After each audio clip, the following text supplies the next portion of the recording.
Hello guys, welcome back to my channel. গতকাল যে ভিডিওটা দিয়েছিলাম যে ছেলে ঘরে থাকলে যে কতটা ঘর নোংরা করে, এই ভিডিওটা হচ্ছে তারই পর থেকে ছেলেকে এখন টিউশনে পাঠিয়ে দিয়েছি আর সমস্ত ঘর গোছ করে নিয়েছি। আর যেহেতু দুদিন ধরে ছেলে শরীরটা খারাপ, কাশিটা ভালো হচ্ছে না, তাই যাবো ডাক্তারের কাছে। আর ওই যে টেস্টটা বার করলাম, এটা 2-3 মাস আগে যখন আমি বাড়ি গেছিলাম তখন আমার মা আমাকে গিফট করেছিল। আর এখন ফাইনালি ছেলেকে টিউশনি থেকে নিয়ে চলে এসেছি।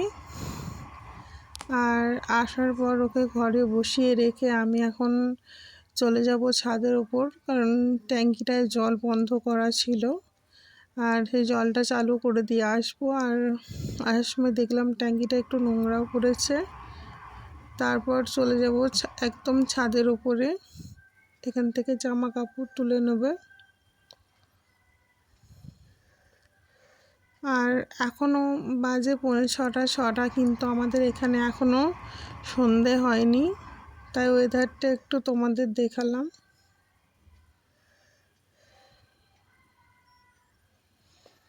আর বিকালের ওয়েদারটা দেখতে খুবই সুন্দর লাগে। তারপর ঘরে এসে আমি এখন রেডি হয়ে নিয়েছি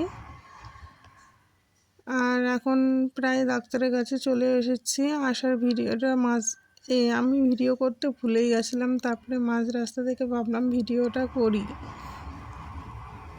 আর এই জায়গাটা আসলে আমার যে এত সুন্দর লাগে, মানে বলে বোঝাতে পারবো না, তাই একটু ভিডিওটা করেই নিলাম।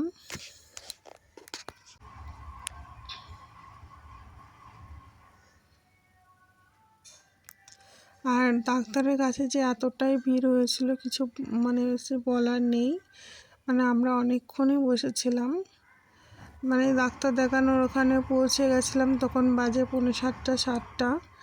আর যখন ঘরে আসি রাত 10টা বেজে গেছে। ফাইনালি ডাক্তার দেখিয়ে এখন আমরা ঘরে চলে এসেছি। আর আমার ছেলে এদিকে ড্রয়িং করতে বসে পড়েছে, আর ও আমাকে বলছিল যে মা তুমি একটু ড্রয়িং করে দাও। আমি বললাম না না তুই করে নি, কারণ এদিকে অনেকটা কাজ আছে। আর ও যেখানেই বসে সেখানেই এরকম কাগজ কুচি করতে থাকে।